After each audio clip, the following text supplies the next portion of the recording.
Hello everyone, welcome back to my channel. आज का जो हमारा टॉपिक है वो है बायोसिंथेसिस ऑफ प्रोटीन। तो प्रोटीन की सिंथेसिस कैसे होती है ये आज हम देखेंगे।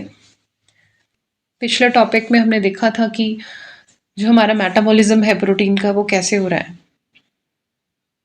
अब हमारा सिंथेसिस हो रही है, एनाबॉलिज्म यहाँ पे हो रहा है, एनाबॉलिज्म ऑफ प्रोटीन।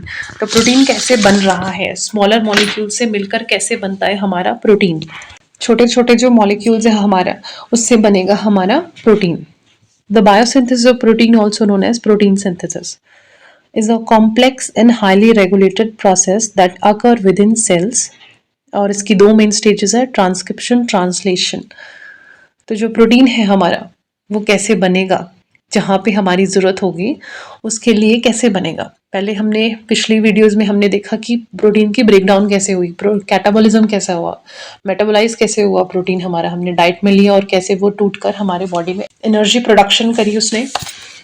और अब हम देखेंगे कि हमें प्रोटीन को सिंथेसाइज कैसे करना है और इसकी ज़रूरत क्या होती है। हमारी बॉडी ग्रोथ लेती है या फिर कहीं चोट लगती है, उस टाइम पे हमारी बॉडी को प्रोटीन की ज़रूरत होती है।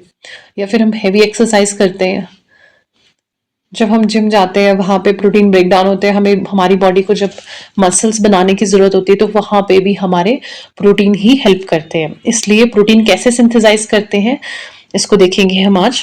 तो सबसे पहला जो प्रोसेस होता है प्रोटीन फॉर्मेशन में वो होता है ट्रांसक्रिप्शन।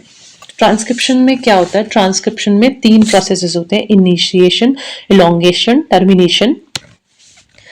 मैं बहुत ही डिटेल में नहीं जाऊंगी, मैं एक ओवरव्यू लूंगी इसका। ट्रांसक्रिप्शन वैसे बहुत डिटेल में होता है, बट जितना एग्जाम में जरूरी है मैं उतना ही डिस्कस करूंगी। तो ट्रांसक्रिप्शन में क्या होगा, हमारे 3 प्रोसेसेस होंगे, इनिशिएशन, इलोंगेशन, टर्मिनेशन। इनिशिएशन में क्या होता है, जो हमारा सेल है, सेल में हमारा न्यूक्लियस है, तो न्यूक्लियस में क्या होगा, न्यूक्लियस में जो हमारा डीएनए है, डीएनए हमारा काफी स्मॉलर मॉलिक्यूल है, तो वो क्या करेगा, डीएनए के पास हमारी इंफॉर्मेशन स्टोर है कि कौन सा हमने प्रोटीन बनाना है, कहाँ उसकी जरूरत है। तो डीएनए के प्रोसेस में क्या होगा, जो इनिशिएशन प्रोसेस है उसमें हमारा जो आरएनए पॉलीमरेज एंजाइम है along with transcription factor bind करेगा promoter region of a gene on the DNA. तो जो ये एंजाइम है ये कहाँ पे एक्ट करेगा, हमारे promoter region of gene on the DNA. तो डीएनए पे काम करेगा हमारा आरएनए पॉलीमरेज। और इलोंगेशन में क्या होगा, सेकेंड स्टेप में क्या करेगा, जो ये एंजाइम हमारा आरएनए पॉलीमरेज है, डीएनए हमारे को पता है ये डबल स्टैंडर्ड है, तो ये हमारे अनवाइंडिंग कराएगा। RNA polymerase move along the DNA strand, unwinding it as it goes। तो DNA को अनवाइंड मतलब खुल जाएगा, DNA डबल स्टैंडर्ड नहीं रहेगा, सिंगल स्ट्रैंड में कन्वर्ट कर देगा। It reads the DNA template strand and synthesize a complementary mRNA strand by adding RNA nucleotides। तो जो ये एंजाइम है ये डीएनए की स्ट्रैंड्स को खोलेगा और एक टेम्पलेट स्ट्रैंड की तरह, जो डीएनए का स्ट्रैंड है टेम्पलेट स्ट्रैंड की तरह एक्ट करेगा और सिंथेसाइज करेगा हमारा complementary mRNA strand by adding RNA nucleotides को ऐड करके कॉम्प्लीमेंट्री आरएनए स्ट्रैंड बनाएगा। फिर क्या होगा, जब mRNA स्ट्रैंड बन जाएगा तो उसके बाद हमारी टर्मिनेशन हो जाएगी कि हमारा पास mRNA आ चुका है, अब हमें और अनवाइंडिंग करने की जरूरत नहीं है डीएनए की।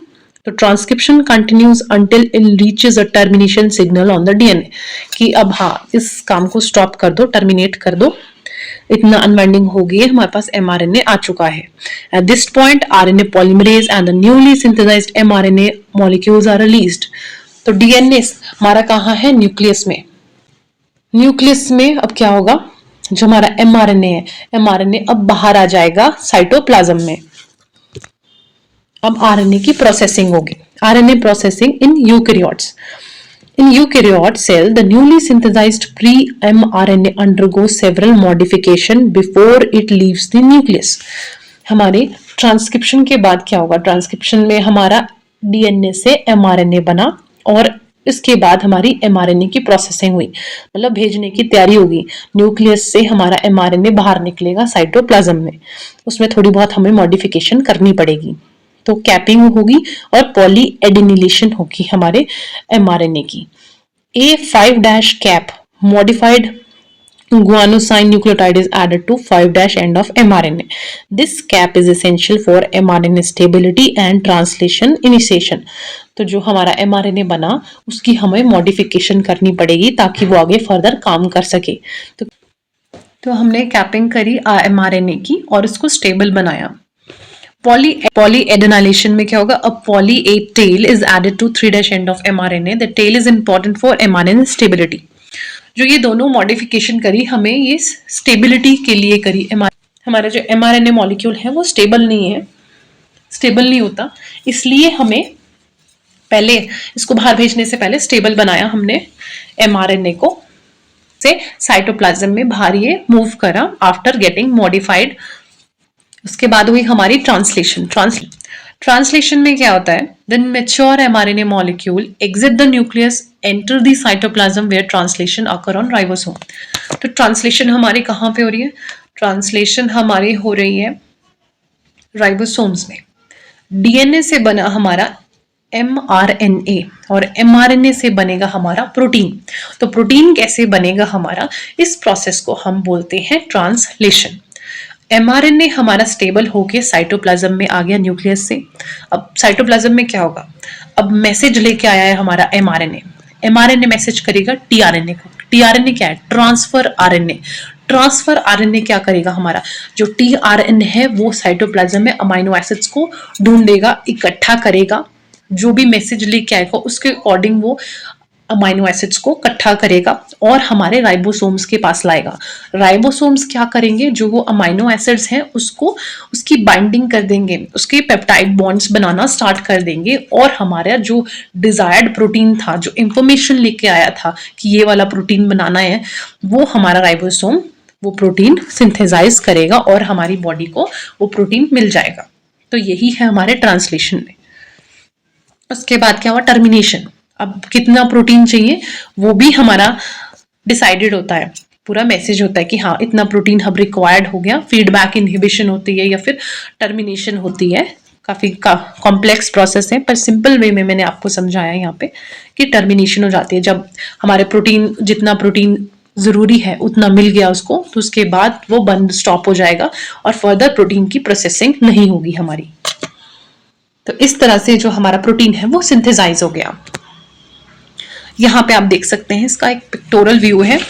यहाँ से डीएनए से हमारा mRNA बना with the help of transcription. इस प्रोसेस से हमारा mRNA बना और mRNA से हमारा बना प्रोटीन। इस प्रोसेस को बोलते हैं ट्रांसलेशन। तो बहुत ही सिंपल वे में मैंने ये एक्सप्लेन करा आपको कि हमारा प्रोटीन कैसे सिंथेसाइज होता है। हालांकि ये बहुत ही कॉम्प्लेक्स प्रोसेस है। डीएनए से mRNA कैसे बना, बीच में कितने सारे फैक्टर्स हैं, वो इतने इंपॉर्टेंट नहीं है एग्जाम पॉइंट ऑफ व्यू से। सो सिंपली आपको पता होना चाहिए कि ट्रांसक्रिप्शन क्या होता है, ट्रांसलेशन क्या होता है और कौन से फैक्टर्स हमें हेल्प करते हैं। डीएनए से mRNA बना, mRNA से प्रोटीन बना, तो इस प्रोसेस को हम क्या बोलते हैं और कैसे होती है। एक बेसिक आइडिया आपको लग गया कि हमारा प्रोटीन कैसे सिंथेसाइज होता है, कहाँ पे सिंथेसाइज होता है, किसकी मदद से सिंथेसाइज होता है। तो आपको पता लग गया हमारा राइबोसोम हेल्प करता है प्रोटीन सिंथेसिस में। Post translation modification. Post translation modification, after translation जो नया पॉलीपेप्टाइड हमारा बना, न्यूली सिंथेसाइज्ड पॉलीपेप्टाइड में undergo further modification. After translation, the newly synthesized peptide may undergo further modification such as folding into three-dimensional structure, adding chemical groups, example phosphorylation, glycosylation that affect its activity and stability. So this is all about the video. Thank you. I hope you like my video. So please do like and do subscribe my channel. कोई भी doubt होगा please comment करें।